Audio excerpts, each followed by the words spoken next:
So let's start with no further ado. So today I'm going to explore the types of challenges that are faced by educational businesses, and then try and identify some criteria that can help you make decisions about which of those challenges are most amenable to being leveraged or better understood, or both, using artificial intelligence techniques.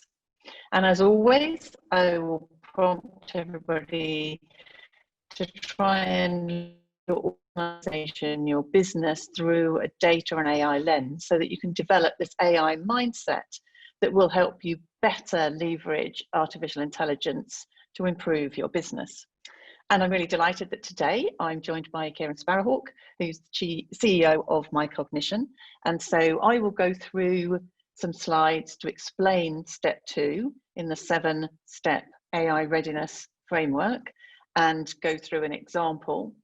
And then Kieran and I will have a conversation about how this might apply to him, what kind of challenges he faces with his business, and then we can think about how we might use the criteria in order to make a decision about where he might start leveraging AI effectively within his business. And so who are we? Well, we are the same team as we have been for the last few weeks. We have Carmel Kent, Mohammed Ali Chaudhry, Mutlu Kukurova, myself, Rose Luckin, Anissa Mweni, and Brenda Boulay. All of us have a background in education, artificial intelligence, data science. And here's the 7 steps to AI readiness framework with the acronym ETHICAL. And that acronym is very important because we need to be ethical as we approach AI. So there are 7 steps, and this is all about getting your organization ready to leverage the transformational power of artificial intelligence.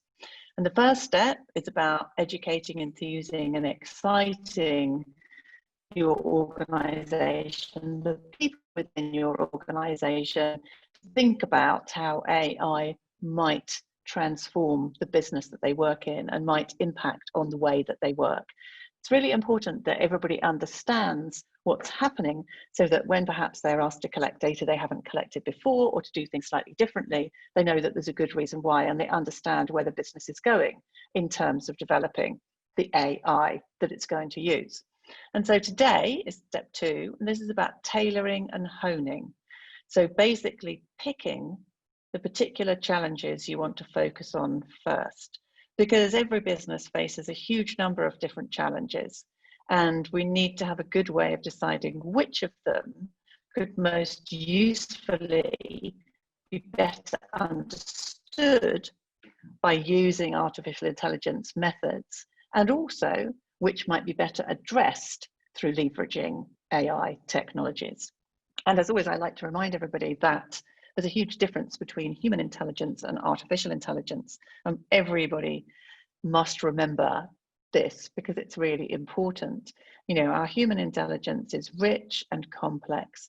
We're capable of lots of different types of activity, ways of thinking, ways of processing, ways of being intelligent. And these are not separate intelligences. These are different elements of a very complex, united whole. And so in a book that I wrote a couple of years ago called Machine Learning and Human Intelligence, I give you the research that's behind the proposal that it would be useful to think about our human intelligence through these 7 elements, and not all of them are amenable to artificial intelligence. In fact, all of those that require some kind of self-knowledge and self-understanding or self-control are really hard for AI. So really the future for artificial intelligence, particularly in education and educational businesses, is about helping to see how we can better augment human intelligence with our artificial intelligence. And so, as I said at the outset, the focus of today is to think about the types of challenge that an educational business faces, and then look at a set of criteria that can help you decide which of those challenges, it might be one, it might be a few, they might be interconnected, is the best place to start when it comes to looking at how we can leverage artificial intelligence techniques to unpack that challenge in a useful way, and to then be able to make informed decisions about how AI might help to address that challenge. One of the big things that's happened since the emphasis around artificial moved to machine learning from good old-fashioned artificial intelligence, as it was called. And in step one, I explained some of this. What is good old-fashioned artificial intelligence and what is machine learning? Very briefly, of course, because there's not much time in an hour session. But one of the things that really is difficult about the current situation is that it's not always clear that artificial intelligence is fundamentally interdisciplinary. And at its heart, it's about solving problems. It's about understanding problems so that you can then see how you solve them. So you can use your AI both to help you understand a problem or a challenge and to address that problem or challenge. And we often forget the first part, and it's vitally important. For one thing, it helps to stop companies perhaps buying in AI that's not optimally useful for what they actually need. So let's look at some of the challenges that face businesses. Now, we're a small business at Educate Ventures, so I certainly recognize some of these challenges. If we think about very small businesses, some of the challenges that you might be facing are client dependence. If you've got one really big client that makes up more than half of your income, that can leave you vulnerable, and there are issues around that. There are problems around money management, fatigue when you've got a small team, over-dependence on the founder, balancing quality of what you're doing with growth, lots of challenges there.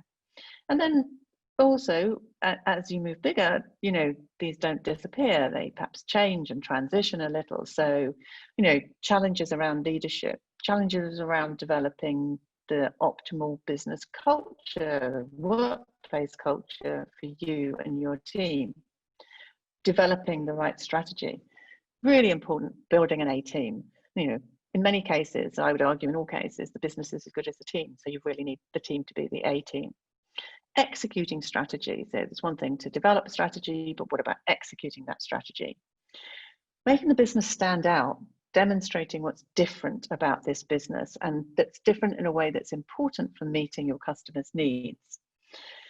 Putting your employees first. As I said, you want to build an A team, but you also want to maintain that A team and nurture and support your employees because they're the lifeblood of the business. Systems and processes. What are the most appropriate, effective systems and processes for your business? How can your business be more productive? The number of times that I said in conversations where people are lamenting the fact that their particular business is not productive enough, and why is it not productive enough? And then how do we measure performance? Key performance indicators are all very well, but they don't necessarily give you the level of detail that you need to really understand what's happening in the way that your business is performing. So lots of challenges there. But let's have a look specifically at education businesses. And of course, think about how the very fast-paced changes that have been happening in the last few months in education, have an impact on us as education businesses, because education is our market. And so if there are huge changes happening in education, then we need to be aware of those. Now, these are 10 top challenges that have been identified by BET. And I've put the link to the article where you can see more detail about these.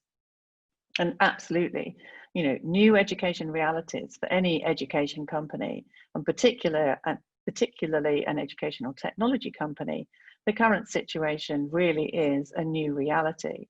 And means in some instances really possibly even rethinking the business model. Challenges around budgets, planning and use of available resources. For most educational institutions, whether they're nursery schools or universities, there's a huge challenge at the moment about available resources. And some of the resources that might usually be available are not available because they simply can't be brought into use, such as physical premises. Improving student well-being in higher and further education. I would argue it should be improving student well-being across any of the education sectors. Hugely important. Staff well-being and retention. We're seeing evidence that staff, particularly in schools, but also in post-16 education establishments, are feeling anxious, they're fatigued. So there's concern about staff well-being and retention. integrating and collaborating with industry, we've long believed at Educate that it's absolutely fundamental that educational organisations can collaborate with education businesses, and in particular educational technology businesses, because we need a kind of cross-stakeholder collaborative co-design partnerships to develop the best educational technology and the best application of that educational technology. And that's true for artificial intelligence to an even greater extent than other forms of educational technology. When you think about upskilling and developing educators and staff, educators have been thrown into a completely different place with what's happened during COVID-19 restrictions. And so we need to think about how we help those staff to continue to develop and to generate and understand how to develop the new skills that they're bound to need as we move into a new COVID compliant education system, which may never get back to being what it was at the end of last year. And for schools, there's the whole business of interpreting the new Ofsted framework. There's a whole host of work on evolving learning models. There's the need to create a digital strategy. It's no longer an option to integrate digital technology into what's happening in your institution, because we absolutely have to have that integrated, and that needs some kind of a strategy. And then there's the constant worry about delivering value for money. Resources are stretched, there's little money in schools and colleges, and there's huge demands on those money. So we can't afford to do anything that's not going to be value for money. So maybe AI can help us in that, to understand how we do that, for example.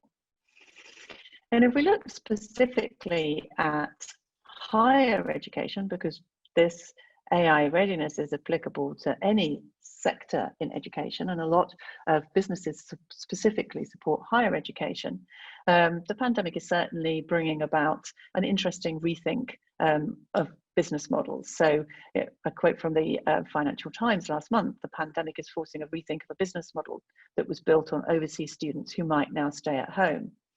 And given that student fees make up by far the most significant income stream for all higher education institutions, if you start to lose a significant amount of your fees, then you really have some business problems there. But really, if we think about some of the key challenges facing higher education at the moment, that we need to think about, well, how would we as a business with clients in higher education, how could we address some of these issues, help higher education with these kinds of challenges? There's a whole new legal framework, the Coronavirus Act, that all educational institutions have to comply with. There's ever-changing guidance, not just from the government, but also from the Office for Students. How do institutions keep up with that? There's the prospect of claims and complaints because students are concerned that they've paid their fees and they've not had the educational experience they were anticipating. So how are institutions going to plan for that and deal with that when it happens? Huge worries around accommodation, because although most students have vacated accommodation, some were locked down within student accommodation. So universities had a mix of students back at home, but also some students still on campus, still in university accommodation. And then some students just leaving their accommodation and not feeling that they should be paying the rent for that accommodation because they're not using it. And yet, of course, all of the university's business planning would have been done on the expectation of this income. Lots of challenges, as I've already said, around admissions and international students. Huge concerns about continuity of teaching and maintaining educational quality and standards at a time when you're not able to deliver that teaching in the way that you usually do. And equally, huge amount of worry about how you do assessments and exams and produce those rigorously tested degree classifications when most of that assessment would have happened on a physical campus in physical, university buildings, and now we don't have that available. How do we manage to do that assessment in a way that's fair to students, that's rigorous, and that enables us to get it done in a timely manner? And then, of course, the supporting students, and that's true across all of the educational sectors. Education organisations need to make sure that they're supporting students as well as staff through this very difficult time. So as an educational business, all of these factors that are affecting educational organizations and institutions and education in general have a huge impact on us as education businesses. Some of those impacts might be positive in that we might be having a much greater take up of our product or service, but that then brings its challenges because we have the resources and the capacity to meet the needs of people who are now waking up to the fact that perhaps our technology, our service could help them in this particular situation and beyond. So a useful way of looking at your business and thinking about, well, which of these challenges, which of these problems could I best tackle at the moment using artificial intelligence techniques? Which of them are most amenable? Where am I going to get the biggest bang for my buck if I invest in using some AI in order to help me understand and address some of those big challenges that I face? And really, we need to think about this question in two parts. The first part is about how can AI help us to understand the problem or the challenge more. There's lots of ways in which we can use tried and tested AI tools, techniques, and methods to understand the problems that we face in a way that we've not previously been able to do. And that can help us really see where a possible solution might lie. And then there's the second part of the question, which is about how we can then use artificial intelligence to address that challenge, to solve that problem. So today we're going to focus on the first part of that question, but we always need to bear in mind the second part of the question, because we need to think about that as we're thinking about the first.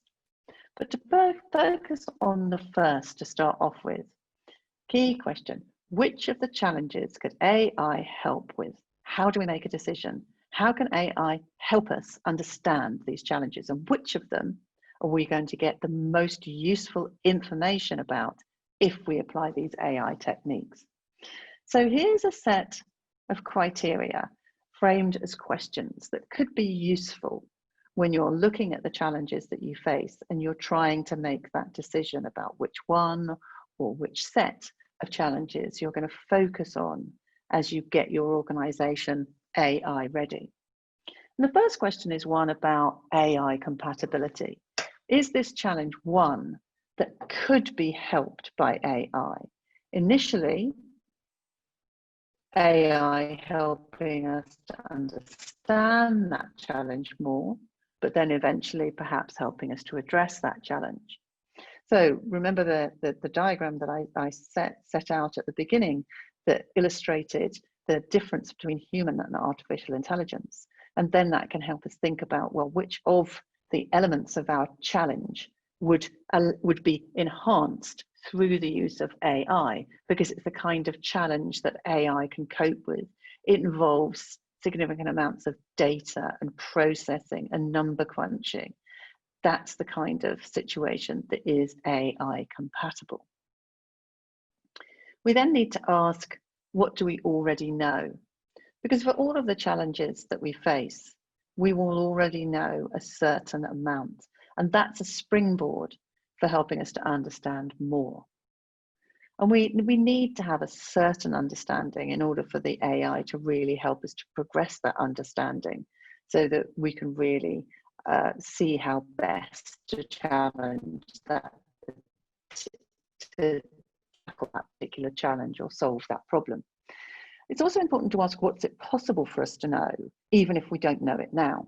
So some problems, and actually particularly some of the ones that are related to the current pandemic situation, it's really hard to know what we can know.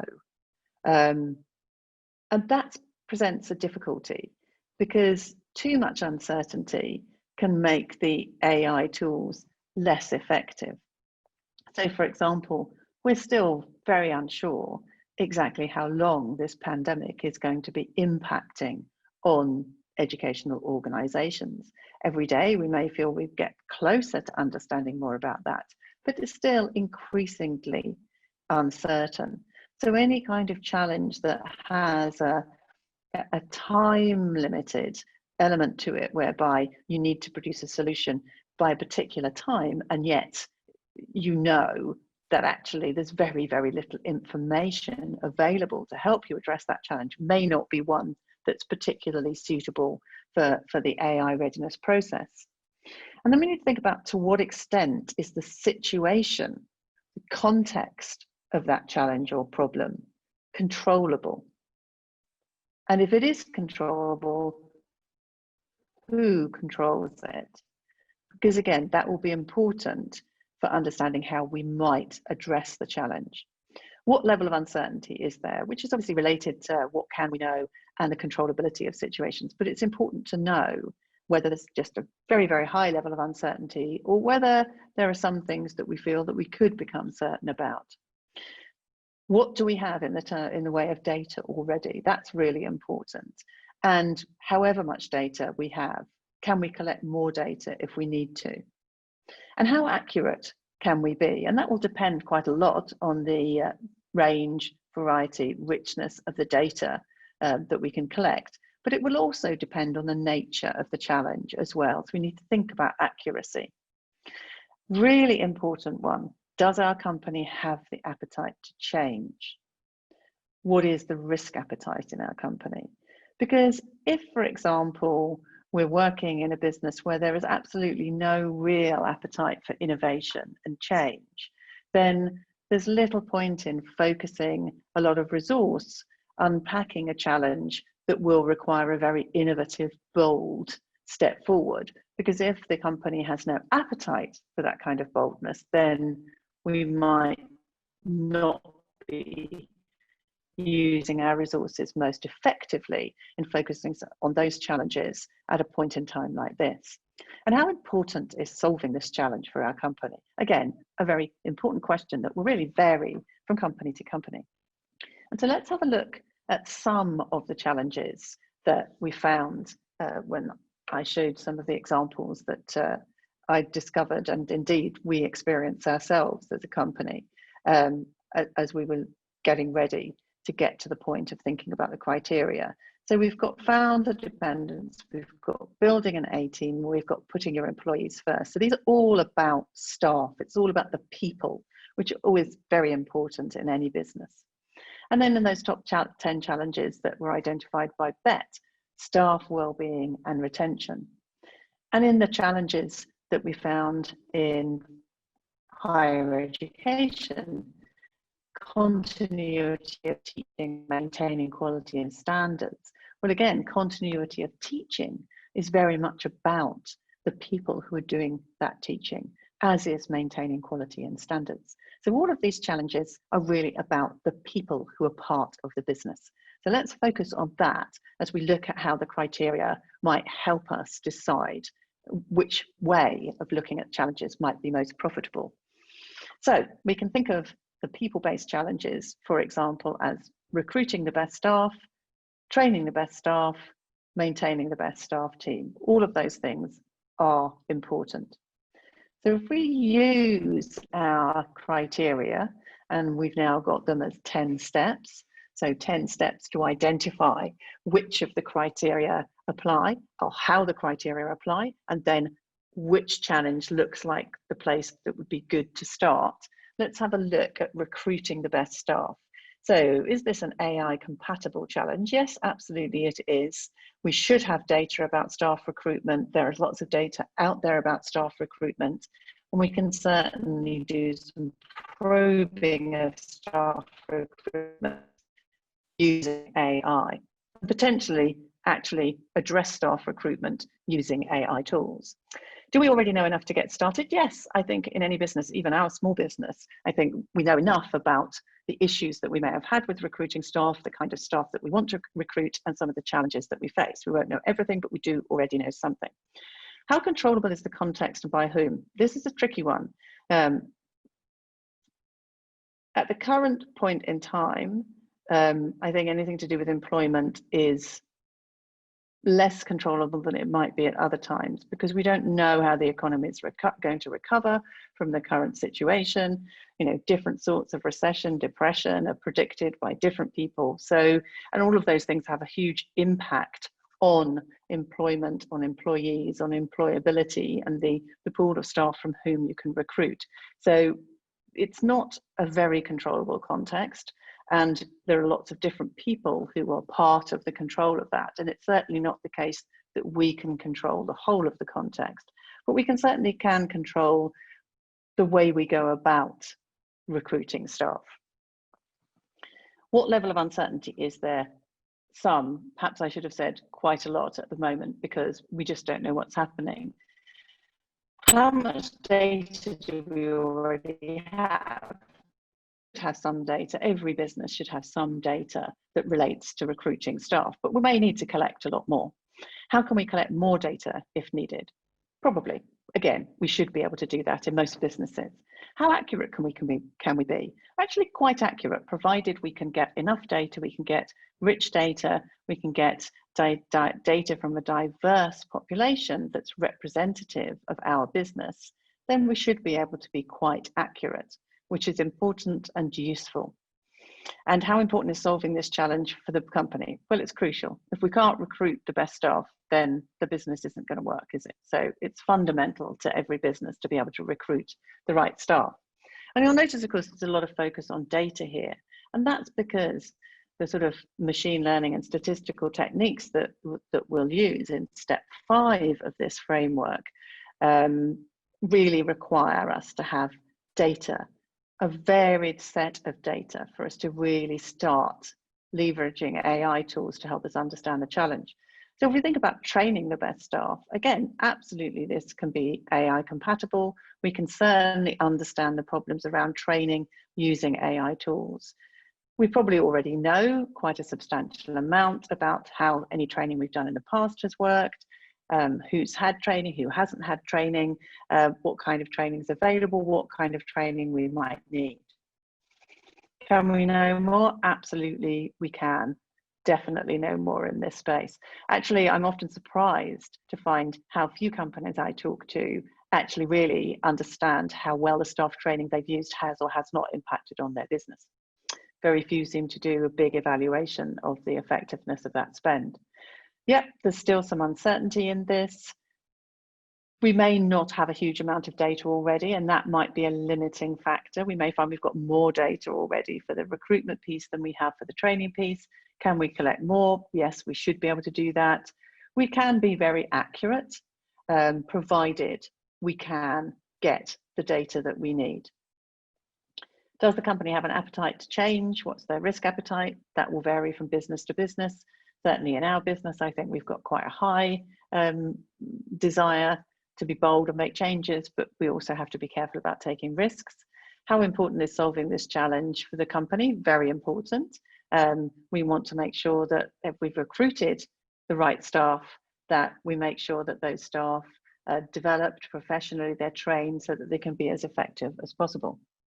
And then finally, we can look at this maintaining the best staff team, and that relates to staff well-being. Why do people leave? Why do people stay? What do people need? And so again, we can go through the 10 steps and ask the questions. Is this AI compatible? Yes, we should be able to have and collect the kind of data that will enable us to use AI to unpack what's going on here. Do we already know enough to get started? Probably. We should know something about our staff team. We should know something about their well-being. We should know something about how many staff have left and what the kind of churn is in the business.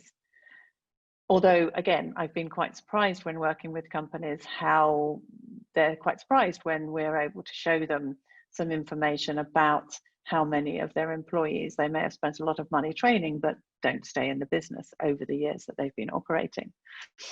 Can we know more? Absolutely. How controllable is the context and by whom?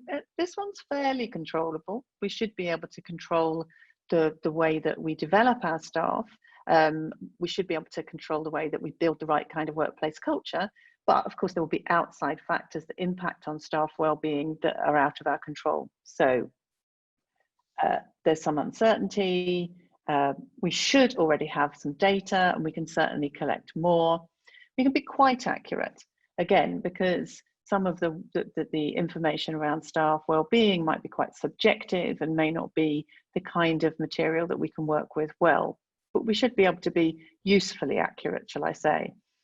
Need to think about how much appetite the business would have if we were to suggest that the problem around staff well-being would be one that would need quite a radical change. And I never cease to be amazed by how many institutions find it hard to accept that the culture of their workplace is not already perfect. And how important is solving this challenge for the company? Again, very important. If we want people to perform to their best, we need an effective workplace culture for them to thrive in. And so if we then take those three challenges, I am sorry, I realized at the top of that little chart I didn't put the labels, but the first one was about recruiting staff, so the one nearest the 10 steps. The middle one was about training staff, and the one furthest to the right near the robot was about maintaining staff, about staff well-being and maintaining that team. We can see that there's a lot of similarity, but we can see some differences when we start looking at the controllability of the situation, the data that we already have, the fact that we should be able to collect more data, the accuracy, and the importance to the business. And this should help us to refine which of the challenges that we're going to focus on first. Now, of course, what I've been through is an oversimplified version, because there isn't time in a session like this for us to go into quite the level of detail that you would when you're going through the challenges you face using those criteria. We need to think about the way that challenges are connected. So, of course, the recruitment, training, and maintaining staff teams is highly interconnected. It's also really important that going through those criteria is done in a setting where you make your existing assumptions explicit. You question them and you check that those assumptions are the ones that you want your business to hold. So perhaps, for example, you're in a business where there's an assumption that you will be able to have a diverse workforce where you have people of different ethnicities, different genders, different sexualities, and that is an assumption.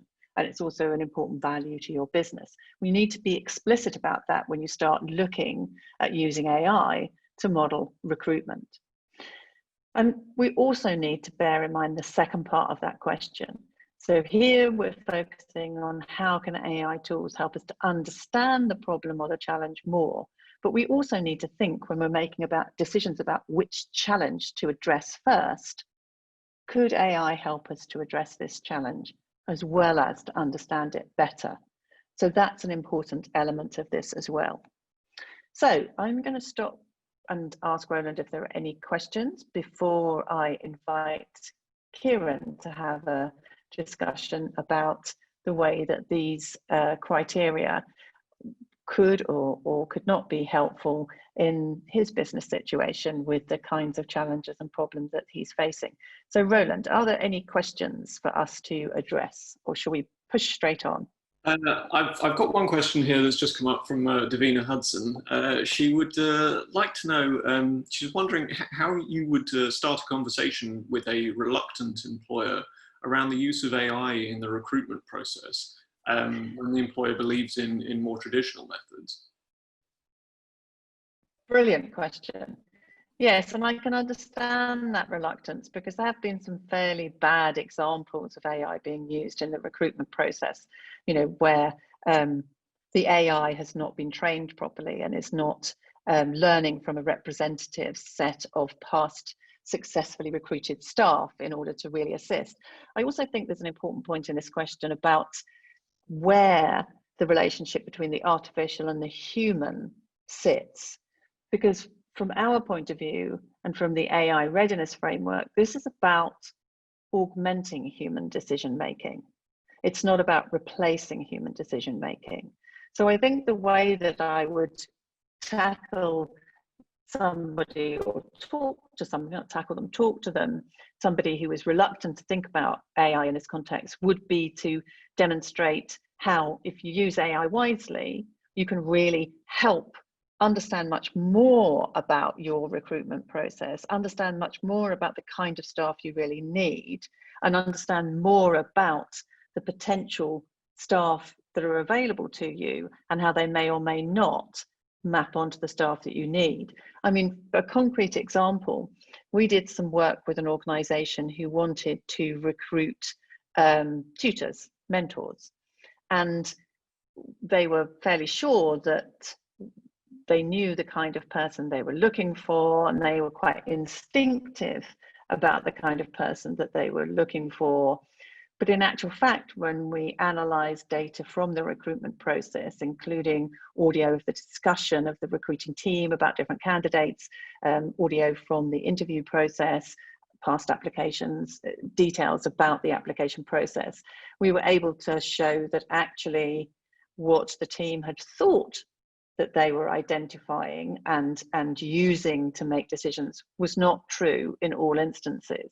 In actual fact, the people that they were selecting were not as high on some of the criteria that they wanted to be in place as they had believed. So it's quite interesting.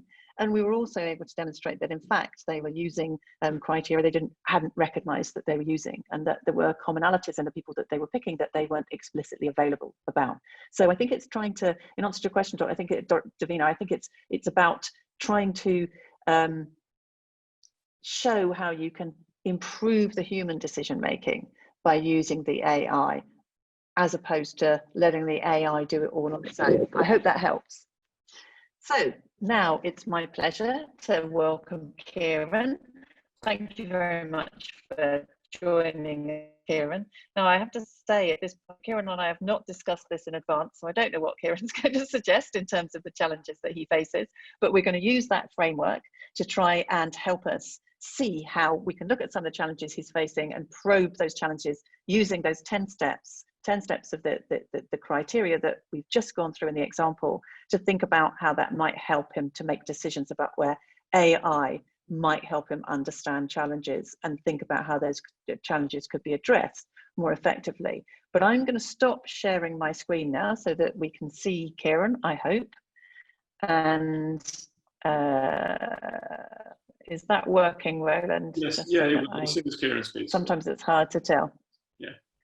Excellent, that's great. So welcome, Kieran. To start off with, would you like to say a little bit about your business, Kieran, and yourself? That would be really helpful, I think, for everybody who's part of this webinar. Thanks, Rosa, and it's been fascinating so far. And even the question, you know, it's got the cogs in my mind. I'm going to come on to those whirring. I've worked in healthcare for 40 years, and for about the last 7-8 years in the area of cognition. So cognition is what controls our behavior when responding to a task, a challenge, a goal, or our behavior when we're responding, behavior and emotions, I should say, when we're responding to stress, trauma, and injury. So it's a fascinating subject. And must be a lot of that at the moment. Yes, yeah, and indeed, in terms of one of the subjects, mental health, which is growing, and it's grown since even the company's been in existence. It's almost as though we're more willing now, it seems, to talk about this, whereas before, let's shut it away.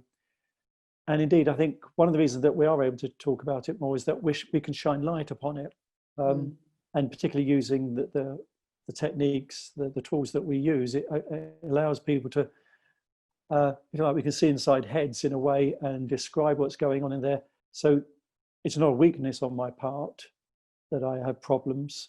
There are a whole series of reasons, and if we can understand why we think in certain ways, just as when we have a physical assessment, we can see, okay, I may have a bad back, but the reason I've got a bad back is because my ankle's out. That's causing my knee to be out, my hip to be out. If I fix my ankle, my back will get better. And the same with our mind. I may think that I've got problems with memory, but actually it's because I'm not paying attention. So if I can pay attention to something, then there's more chance of it going into my memory. My memory actually works quite well. So it's shining light on those things and understanding those things, just paying attention, memory, what have they got to do with being mentally ill? Will they underpin it?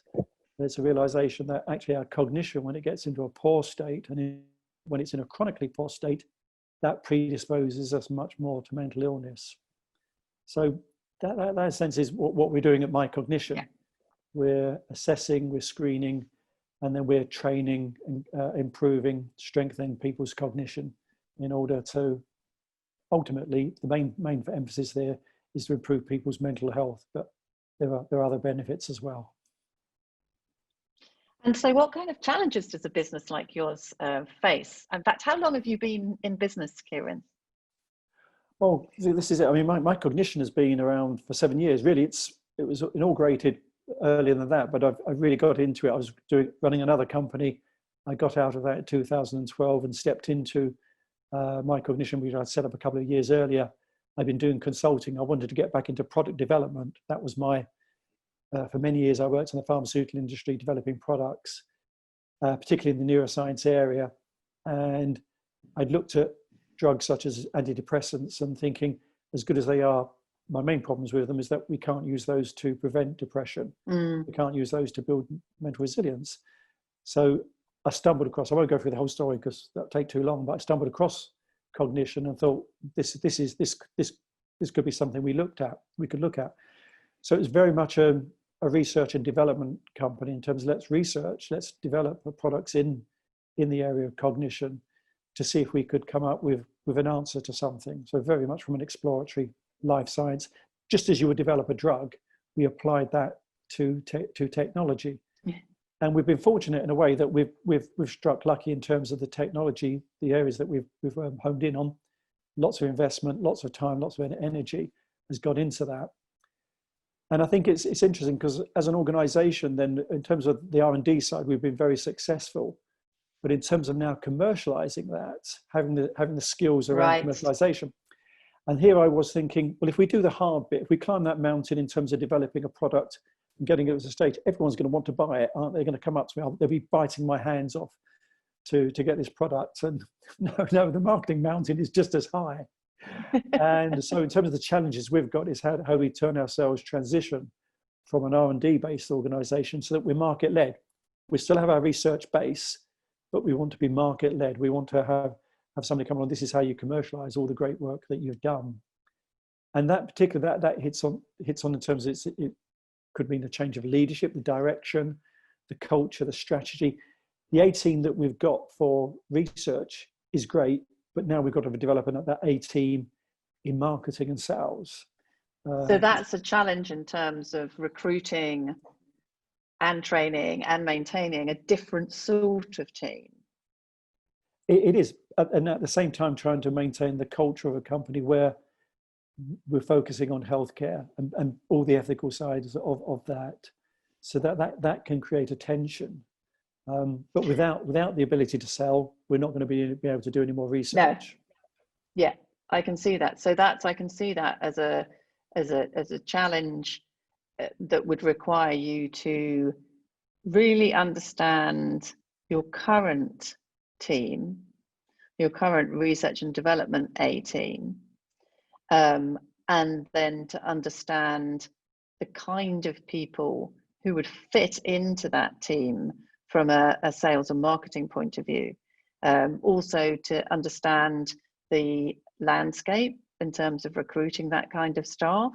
So there's three sub challenges there already. Are there any more that you've thought about that we could kind of add to that pool? I think it's also that you've got the list here, but I could go on, I could touch on every single one of them. But like the systems of processes. So how do we set up a commercial process where we're capturing the funnel and we're driving as many leads down into that funnel to eventually get to sales? Those are other things which we didn't touch on for a long period of time. We got the occasional sale by running a pilot, and that was great. Now we're seeking sales in much greater numbers. So it's thinking of those things. So there's a series. That's really interesting. So let's take two very different challenges and try probing them with these criteria and see where we get to. So if we think about that funnel, so if I understand you correctly, and please correct me if I've got this wrong, this is about whether you're following up with the right leads. Is that correct? So you get people who are interested in the product, in MyCognition, in the business, sorry, but do they then turn into a customer, a paying customer? Is that what you mean by processes around that piece? It is, and it's almost like there's a skill in that. I'm the type of people, I love talking about MyCognition. And so once I get into conversation with someone, I'll have that conversation, I will continue the conversation, regardless of the fact of, are you ultimately thinking of purchasing a product from us? Whereas if you're the sales and marketing, you'd still have that conversation, but you'd know when to say, I've got to move on. I've got to move on to the next potential client if you're not ready to sell. So yes. Well, let's try that one. Let's have that one as one. And let's pick one of the ones around the team. What about understanding the sort of people who would fit in with your current team? That's very different to the processes one. So let's try those two. And as I said earlier, obviously you would break those down further if Kieran and I had more time, but given that we haven't got a lot of time, let's just probe those two. At an initial superficial level, I still think we'll get something useful out of it. So if we think about that one around following up leads and how do you have that conversation? I really understand it so well. I'm rubbish at it, Kieran, so I kind of really, we need to do this for ourselves. So is that an AI compatible problem? Yes, because I think that one can collect enough data and quite a varied set of data that means that you could probe that. Do we already know enough to get started? Yes, you've kind of already said that you get quite a lot of approaches, but you just don't feel you're having the right conversations or you're following up the right ones. So yeah, we do know something. Can we know more even if we don't now? Absolutely yes. How controllable is the context and by whom? This one sounds to me as if once people make the initial approach, as opposed to going out looking for people to make that approach, once people make the initial approach, you can have quite a lot of control over how you respond to that or how your business responds to that. Obviously, far less control over how the person who's approached you behaves and their circumstances, but there's enough control there to make it feel worthwhile trying to do something about it. There is a level of uncertainty because you don't know how different people will react, but I think it's low in comparison to many challenges we could have picked on.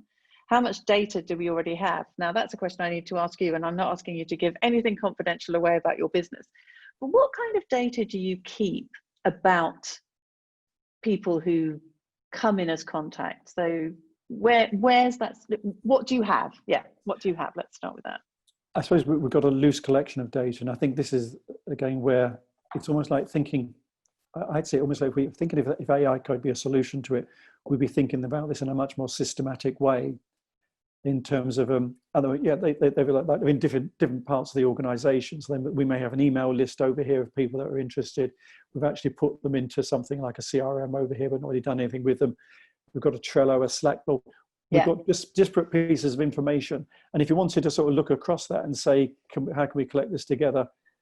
Well, you'd need to have someone come in to do it for you. Yeah. So if we had thought about it in a much more systematic way, we'd probably have one receptacle and a series of graduations within that, which were asking questions that were set in as a formulaic way as possible. In order, do people move down to the next level, or do they stay? Do they go on to they're nice to keep in touch with, but they're not going to buy anything from us, that type of thing. I think you're probably very representative of a lot of businesses. I don't think it's unusual. Yeah, and I suppose there's a discipline there in terms of you come along, you think, I'll be 70-80% correct to begin with, so I'll put that in place, and that's quite an effort, quite a degree of resource required that, but that will give us a start, and then we'll build upon it. And it's almost like I describe us as an organisation where I say we're R&D based. We even have trouble spelling the word sales, let alone actually doing it. Sitting down and saying this is going to be really worth our time to do this. Even if we did it in that way, we could still probably come up with a list of questions and criteria that we could start to capture, and that then could give us the data that would enable us to say this is something that we could then put into mechanisms to allow AI to look at it. But that also highlights the need for that step one in our 7-step framework, which is about enthusing the team about why this might be a useful thing to do. And I think that is really important. So you've got some data, it's disparate. You could definitely collect some more. Yeah.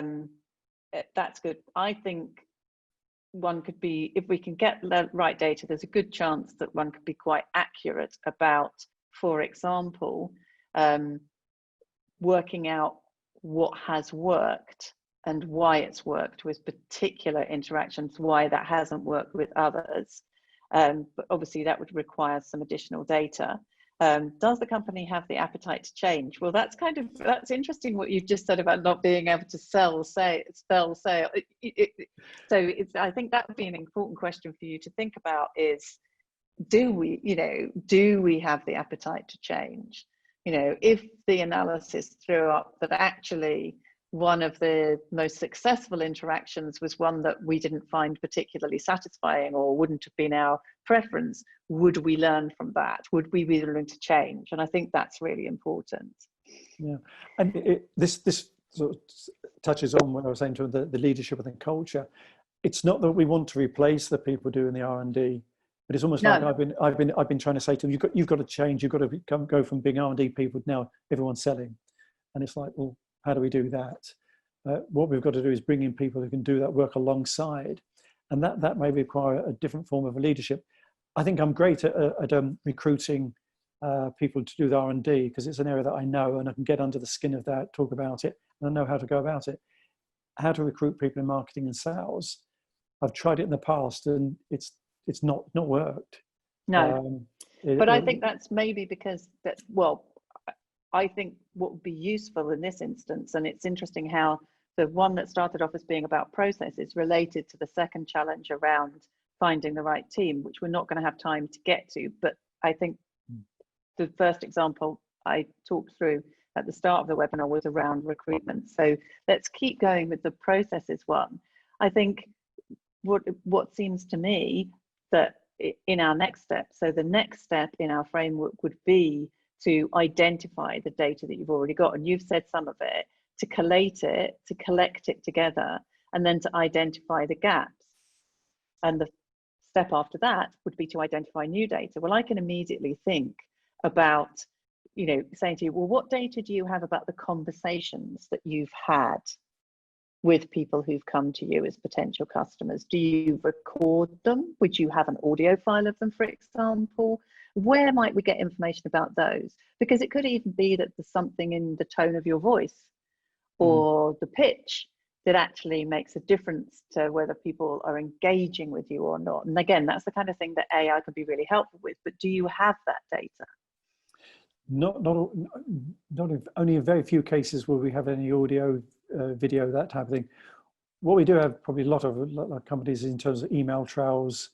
Yeah, so we could look at the language in the email trails. Yeah, that I think you could probably identify keywords, key expressions, and responses, and even the length of the email trail to get to answering a question, that type of thing. So that's great. So we've got some data already. We've got not just the CRM and the bits and bobs. We've got email trails.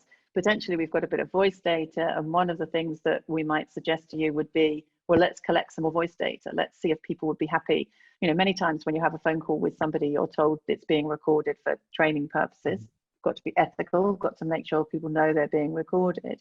But perhaps we could collect some of that data as well. And then you get to the situation where absolutely this is the kind of problem that AI can be good at, because we've got some different data sources giving us different information. And as we'll see in the following webinars, we'll look at the kind of tools that would help us to pull that together. But that's been great, because I think going through these 10 steps has led me to think this is definitely something where using AI could really help to understand that challenge more, and I believe could potentially help with some of the solution in not necessarily having an AI that does the selling, but in helping you know exactly what the kind of process is and who you want to bring in.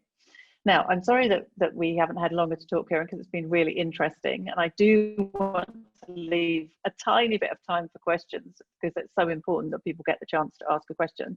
So I'm just going to ask Roland if there are any questions, because it would be great to have Kieran to have the opportunity to answer any if there are some. So back to you, Roland. There aren't any in the chat at the moment, but I just wondered, because I've listened to quite a few of these webinars now, Rose, and I'm just wondering, when you're talking about the data in these unrelated locations, do you use a program to collect all of that, or is it sort of a manual task? And if it is a manual task, how do you know sort of when to stop throwing all your data into the pool? Oh, such a good question, Roland. It's surprising how often it's quite a manual task to start off with. And then the question about how do you know when to stop, it's largely trial and error. So you try some of the AI modeling tools and see if you get a result that tells you something useful, that looks like it's robust. And if it's not, then you probably need some more. So there's not an exact science to it. But I think often people underestimate how much time there is spent by people collating, cleaning, organizing data before you can actually use the AI on it, which is why I always say that people talk about data as the new oil, and just like oil, it's crude until you get it refined so that you can actually make something useful out of it. So I'm going to thank Kieran. That was brilliant, Kieran. Thank you so much for that conversation. I'm sure people will find it useful, and I'm sure people who watch the video and listen to the audio and the slides will too. So that was great. Thanks, Kieran. And so I'm going to close now and just say that this was step 2. And the next webinar will be about step 3, which is precisely about that collating and cleaning and getting that data organized that you've got. So it's about identifying, collating, preparing data so that you can then start thinking about what extra data you need to collect and how you can process that data and learn it. So I hope you'll join us for the next webinar, which will be in 2 weeks' time. If you want to look at past webinars, or indeed this one, they're all available on YouTube, and that's the recording of this session. And then there's a shorter half-an-hour downloadable resource available, which is just the slides with my audio track talking over those slides. But personally, I think the conversation with Kieran is much the most interesting part of this presentation. So I would say, I think the one where you get that as well is definitely the best way to go. If you want to know more about this webinar series, or indeed about any of the work we do, please go to our website, which is www.educateventures.com. And if you want to ask a question, please email help@educateventures.com. Thanks very much for joining us, and have a great rest of the day. Thank you. And thank you, Roland, for emceeing. Thanks, Kieran. Thanks, Roland. Thanks, Roland. Thanks, Rose. Bye-bye. Yeah.